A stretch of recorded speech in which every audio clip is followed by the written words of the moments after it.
আর মাত্র 2 দিন পর বাংলাদেশের ভাগ্যাকাশে এক নতুন সূর্যের উদয় হবে ইনশাআল্লাহ। যে সূর্য হবে ন্যায় আর ইনসাফের সূর্য।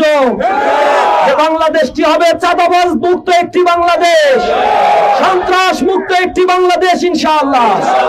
আমরা লক্ষ্য করেছি বাংলাদেশের প্রত্যন্ত এলাকাগুলোতে, সীমান্তবর্তী এলাকা থেকে আজকেও পত্রিকায় নিউজ হয়েছে, সেই জায়গাগুলোতে অস্ত্র ঢুকানো হচ্ছে আমার দেশে।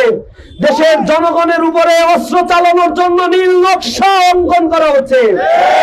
জনগণ বুঝতে পারছে কারা এই অস্ত্রবাজি করছে, অস্ত্রের মজুদ কারা করছে।